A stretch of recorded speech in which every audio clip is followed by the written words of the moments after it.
Chapter 15. Josh. Grimy Nick stood with his long oar dipping into the water and guided the Lily out, and along with her came a flock of barges and sailing boats. The watermen shouted abuse at each other, all racing to find work first.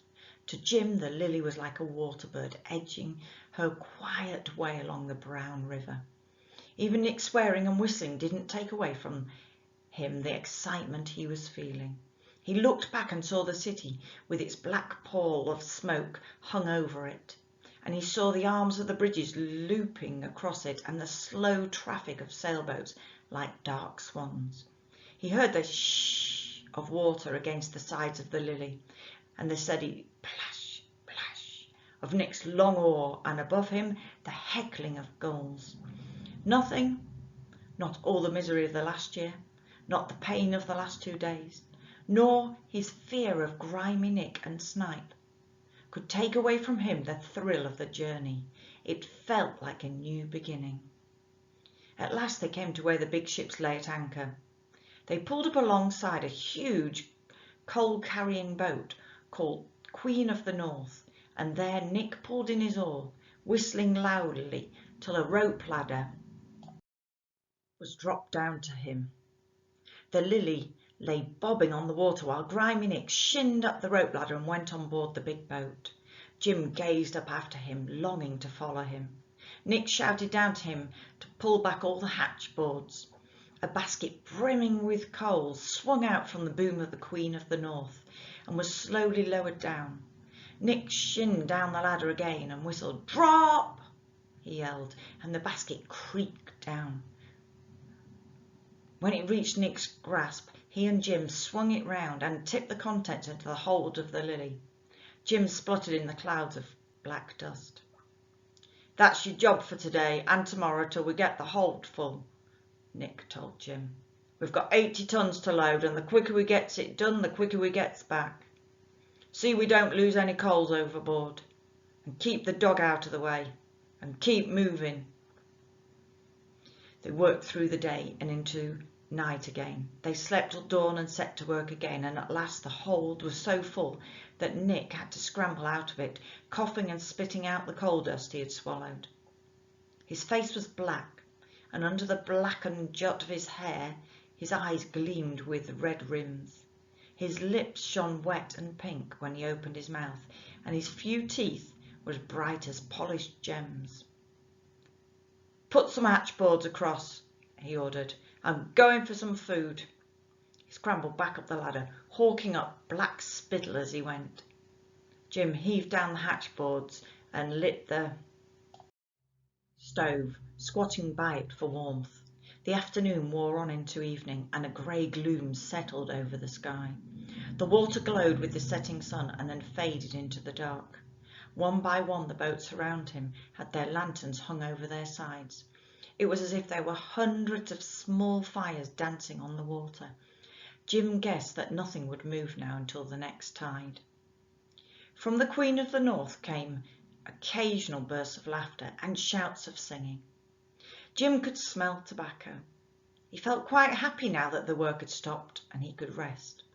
Soon he knew Grimy Nick would come swearing back down again and shout at him for something, but at least he would be bringing him food. Jim swilled out his mouth with the last of the water. Snipe lay watching him, his ears sharp, mean points of malevolence, his eyes yellow holes of light. Jim gazed out across the black water. He could hear it breathing like a huge, waiting beast. "Hey, below!" a voice called down to him. Jim jumped up. "Who is it?" He held up the lantern and watched as an unfamiliar pair of boots swung down the ladder towards him.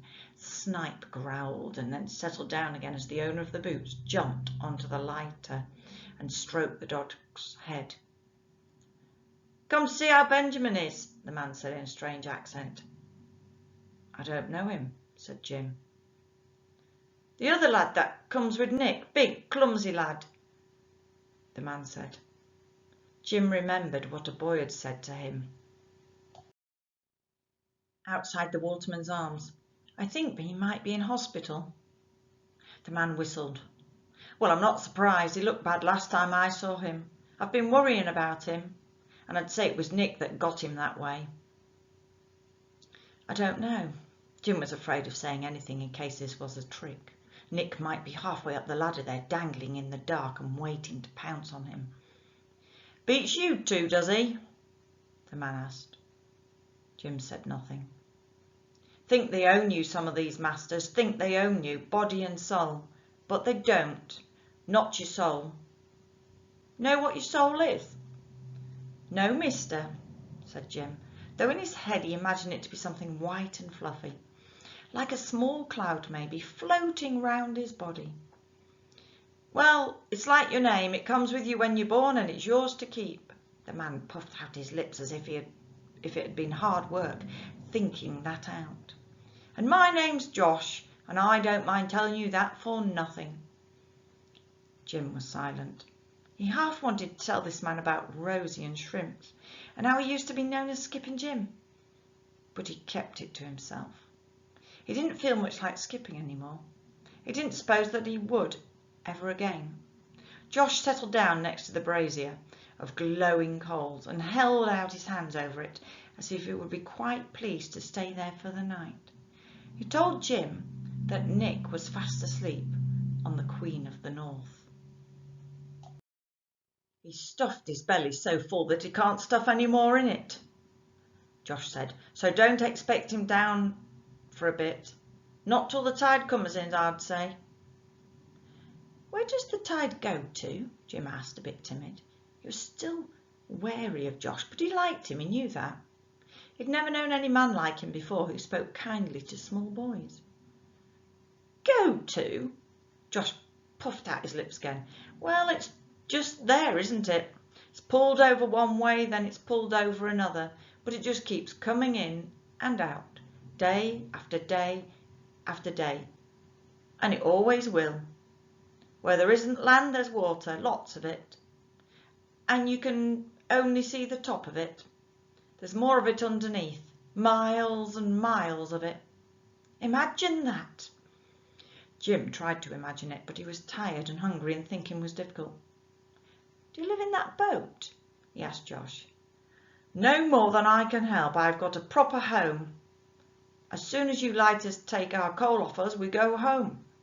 We sail up the coast of England from here, right up to the north. And that's not the end of the sea, you know. If you just stayed on water, you could go right round the world. I wish I could do that, Jim said. Josh laughed. You're a funny one, you are. What would you want to do that for?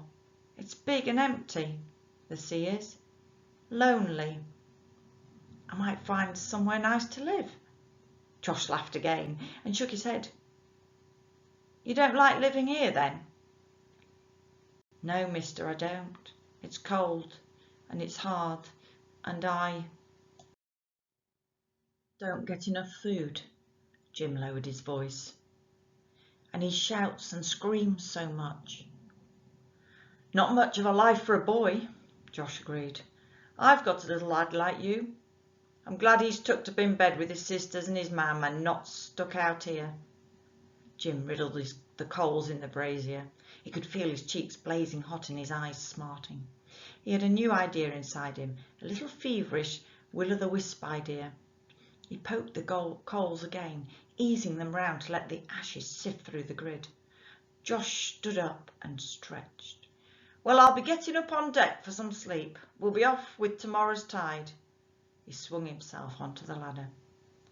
Josh, Jim's idea burst out of him, taking him by surprise. Can I come with you? Josh looked down at him. His voice was in deep shadow. Come with me? His voice was soft. Why? Jim lowered his head and shrugged. His cheeks were burning again. He couldn't find his voice properly.